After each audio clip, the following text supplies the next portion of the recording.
Assalamualaikum warahmatullahi wabarakatuh. Bapak-bapak, ibu-ibu, saudara-saudara sekalian yang saya hormati,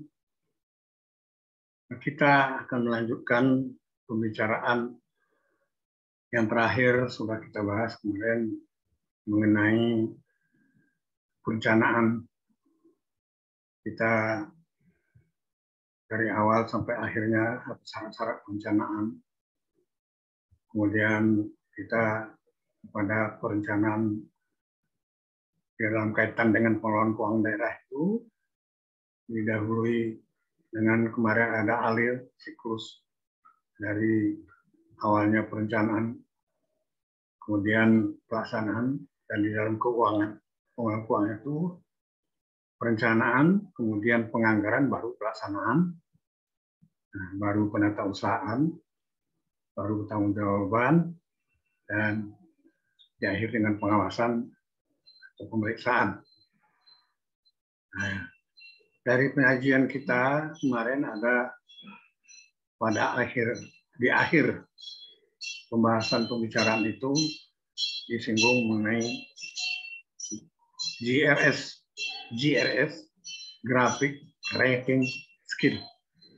Nah, tadi Graphic Rating Skill itu suatu tata cara untuk menyusun apa yang akan kita capai dan juga satu tata cara untuk melakukan penilaian terhadap beberapa hal itu terhadap karyawan kita. Jadi ada penilaian pertama kepada person, orangnya, penilaian kedua kepada prosesnya, kemudian ketiga penilaian terhadap apa yang sudah kita capai. Nah, jadi sebagaimana lazimnya pada setiap pimpinan atau siapa saja, karyawan biasa saja mempunyai, biasanya ada kita sebut dengan lintasan kritis. Jadi critical facts method. Critical facts method itu adalah lintasan kritis. Yang saya alami dulu banyak saya temukan di teman-teman kita di bidang pekerjaan umum. Jadi di dinas pekerjaan umum, dan kanwil, atau dulu ada di proyek-proyek. Kita kenal juga yang namanya kurve S. Jadi teman-teman di dinas PU sudah sangat mahir dan selalu menggunakan yang namanya kurve S. Jadi critical fact method ini adalah lintasan kritis yang kita pakai untuk sebagai suatu catatan bagi kita kapan kita harus melaksanakannya dan kapan kita tidak harus melaksanakan, sehingga kita cantumkan di dalam semacam papan tulis kita. Di situ catatan tersebut critical fact method itu. Nah, kemudian ini bahan yang akan saya sampaikan ini adalah ini tulisannya pengantar penyajian SDM atau istilahnya elit lah. Jadi pada juga sebagai pengantar kemarin juga kepada teman-teman unsur pimpinan.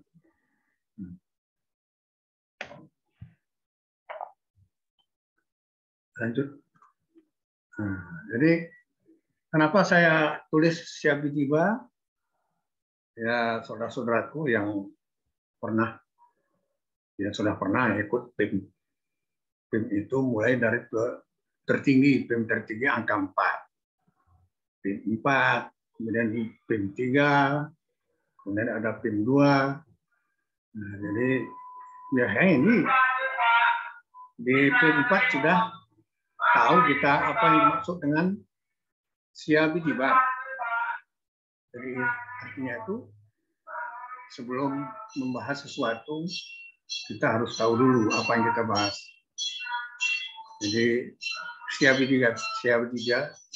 Tiba itu singkatan dari siapa, apa, bila mana, di mana, dan bagaimana. Jadi sebelum kita membahas, tahu dulu kita siapa. Tupoksinya tentang apa, kemudian apa yang dibahas, nah kapan, lokasinya di mana, dan how. Jadi, tambahan dari tadi, dalam keseharian sebagai seorang pimpinan atau pegawai biasa, tentu mempunyai suatu target dan tujuan untuk mencapai suatu tujuan sudah kita tetapkan semula. Sebagai seorang pimpinan ataupun sebagai staf, sudah diatur dalam suatu standar operating procedure sesuai dengan SOTK, sesuai dengan tugas pokok fungsi masing-masing. Oleh karenanya, setiap orang yang mempunyai tujuan dan target tertentu memiliki pula cara dan tahapan masing-masing. Di dalam manajemen sekarang ini, sudah lazim diketahui semua orang bahwa ada suatu metode yang dapat mempermudah masing-masing dalam mencapai dan menetapkan target, yaitu metode SMART. SMART kependekan dari specific, measurable, achievable, relevant, dan time bound.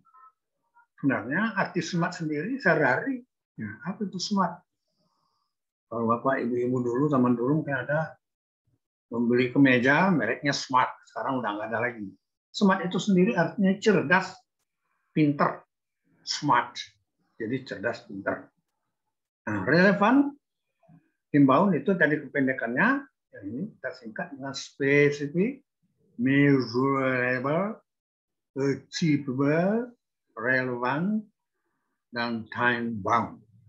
Metode ini muncul pertama kali saat manajemen review di tahun 1981 oleh Jude T. Durant. Tadi sudah saya singgung, kalau kita di kantor pemerintahan terutama sudah mempunyai ada SOTK, ada SOP, kemudian terakhir ini ada lagi penilaian kinerja. Tapi ini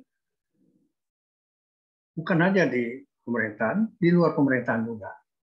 Itu dulu ini saya tulis di sini situasi PUCA. Jadi PUCA, PUCA adalah kenapa situasi PUCA?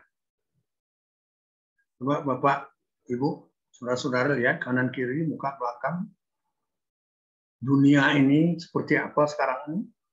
Kondisi manusia, kondisi politik, apalagi kondisi dalam keadaan COVID. Jadi dalam keadaan COVID itu tidak.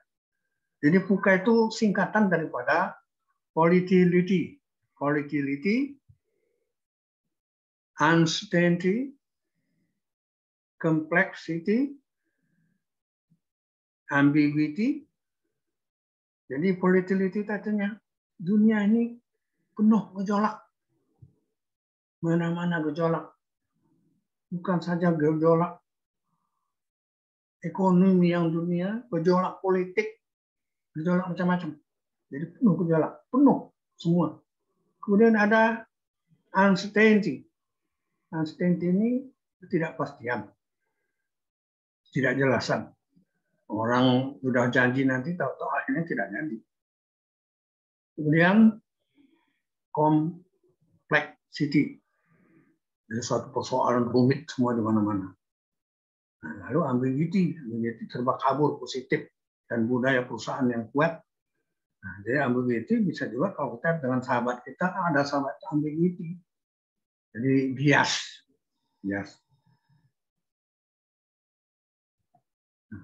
Kalau situasi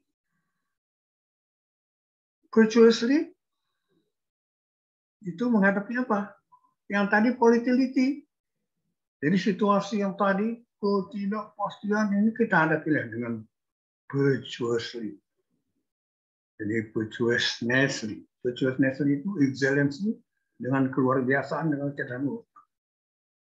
Nah, kemudian yang tadi uncertainty, ketidakpastian, kita hadapi dengan understanding, pemahaman, pengertian, kita hadapi dengan itu. Kalau yang tadi complexity, kita hadapi dengan compassion. Compassion itu apa? dengan rasa iba, dengan rasa haru, dengan rasa kasih sayang. Nah, kemudian yang ambiguity tadi, ada teman ambiguity. Nah, jadi kita hadapi dia dengan adaptability. Jadi satu sifat, ya kita terima apa adanya. Kemudian kita sampai tadi kepada pembuatan objektif. Saya sudah singkat tadi, SMART. SMART itu pertama tadi kan saya sebut SMART itu singkatan. Jadi spesifik, measurable, achievable, bisa oriented. Jadi setiap kita membuat sesuatu rencana itu harus bersifat SMART. Nah, bagaimana dia? Punya suatu kekhususan, punya suatu ciri yang spesifik. Spesifik kan banyak. Ada kenapa tentara harus 1.000 per 8 orang? Kenapa nggak bisa 10? Kenapa nggak 11? Kenapa harus 8? Atau kenapa nggak 5? Karena standar umum itu pakai dunia ini akan setiap orang yang normal hanya bisa mengingat 8. Jadi kalau pemain tentara pada saat apel pertama mau berangkat bertempur 8 orang, begitu sudah bertempur dan baris lagi tinggal 5. Jadi komandan ini sudah tahu yang 3 tadi yang gugur dalam pertempuran siapa saja. Jadi normal seseorang mengingat dari ukuran itu 8. Maka 8-nya ada gugur. Nah ini dari 8 itu ada 1, 2, 3 yang spesifik, khusus, punya ciri-ciri tertentu. Jadi dalam membuat itu ada kespesifikan, ada khususan. Kemudian ya kita buat tadi rencana kita bersifat measurable. Measure apa? Measure ukuran. Jadi dapat diukur. Diukur dengan apa? Dengan ukuran. Ada tolak ukur namanya. Tolak ukur alat pengukur, tolak ukur acuan kita. Jadi bukan tolak ukur berarti salah ketik Pak, bukan. Tolak ukur ada, alat mengukur. Kalau tolak ukur acuan kita mengukur ke situ. Nah, kemudian ciri-ciri yang ketiga, ya achievable. Apa? Pencapaian. Bisa kita capai. Jadi sesuatu yang bisa kita capai. Menggaris langit. Jadi bukan seakan-akan sesuatu yang idealis yang tidak kita capai, tapi ya harus jelas dapat dicapai. Kemudian result oriented. Result itu hasil. Ada hasilnya yang konkret, hasil yang memang kita inginkan. Nah, kemudian di depan tadi time bound sama dengan time related. Jadi acuan pada waktu. Jadi saya ulang lagi, SMART ada SMART tadi, cerdas. Jadi dalam tujuan kita itu, dalam membuat satu ide rencana harus ya berciri apa? Clear, ciri clear. Jadi SMART ada clear, ada ciri-cirinya harus sekian, kemudian nanti dari clear itu dia clear pada pure, murni syarat. Jadi SMART itu berciri apakah dia? Berciri, jadi clear itu jelas. Jadi setiap pencapaian tujuan harus ada kejelasan, walaupun di tadi sudah ada spesifik, measurable, achievable, result oriented, dan time bound, time related. Tapi ciri-ciri itu clear, itu unsurnya unsur C, challenging.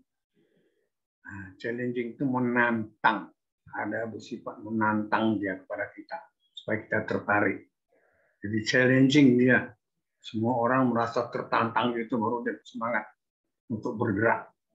Nah, kemudian legal, Ya, legal itu ya dari segi hukum ya setiap ya apa namanya legal standing lah, dasar hukum harus ada semua.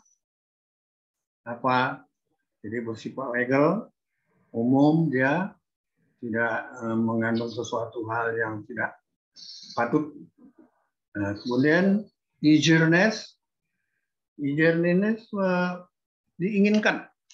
Eagerness, jadinya itu semua kita inginkan. Kemudian agreed, ya agreed itu semua ada kesepakatan di situ. Jadi kalau lihat orang itu semua setuju semua, tidak ada yang merasa keberatan. Nah, kemudian recorded itu tercatat secara rapi semua. Terus tadi dari clear harus memenuhi persyaratan apa? Pure itu apa? Murni. Murni apa? Ya bagus, indah, cantik. Nah, murni itu pure itu ada juga himpunan dari P-nya, P-nya itu positively state. Jadi ada suatu hal yang apa namanya positif, ya positif lah itu. Jadi hal yang menarik, hal yang akan kita capai positif. Jadi semua orang nanti melihat itu, oh ini betul, ini bagus, ini positif. Semua orang akan menilai positif. Nah, kemudian understanding ya dipahamilah. Semua orang ngerti. Kemudian relevan, ya relevan punya arti bagaimana. Semua orang tidak arti saya sebut tadi mengukir langit. Nah, etika. Etika itu etis, tidak menyinggung perasaan, tidak menyinggung orang lain, tidak menyinggung orang lain, itu namanya etika. Nah, sebelumnya juga saya sudah menyinggung, ya menyinggung apa yang kita sebut di dalam sifat-sifat yang dituntut, terutama sifat-sifat pribadi, apalagi sekarang ini tadi semua PNS, ASN itu sudah diterapkan yang namanya kinerja, penilaian kinerja. Jadi penilaian kinerja itu di samping setiap akhir tahun nanti semua pegawai PNS ASN dinilai, ada di penilaian kinerja itu. Kemudian sebenarnya ada kompetensi. Kompetensi ini bagi setiap ASN tidak ada kecuali. Ya, saya mohon maaf ini. Saya mengikut ini negara Singapura. Negara Singapura itu gaji PNS ASN-nya tertinggi dari gaji apapun di perusahaan apapun Singapura. Jadi kalau orang sudah menjadi PFM, PNS Singapura luar biasa. Jadi kenapa? Karena dia mempunyai kompetensi yang memang luar biasa sesuai dengan gaji yang dibayarkan. Jadi kemarin itu ada 9, saya ulang sedikit. Nah, jadi pembuatan objektif itu harus punya sifat-sifat yang saya singkat kemarin Jutadilo Inat Komoso. Jadi jujur, taat, disiplin, loyal, inisiatif, adaptasi, komitmen, motivasi, sopan santun. Jadi ini tidak perlu saya jelaskan lagi karena ini sudah ada di dalam peraturan pemerintah apa yang harus diikuti oleh semua ASN. Kemudian saya sebut tadi kompetisi yang umum dan berlaku. Pertama adalah saya singkat TATI KDPS. KPDS TATI. T-nya tahu dari singkatan pengetahuan. Apa itu pengetahuan? Tentang tupoksinya, tugas pokok fungsi sendiri apa?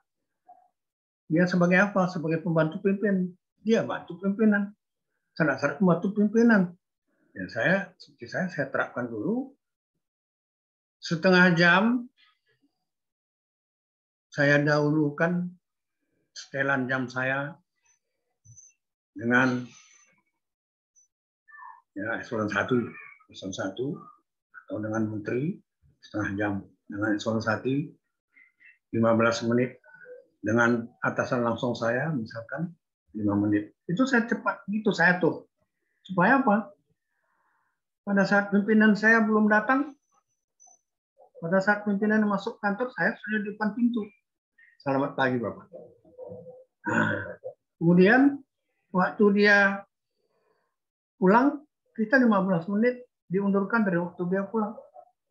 Jadi pulang dia duluan, baru kita, kalau tidak ada tugas lembur, 15 menit baru kita pulang.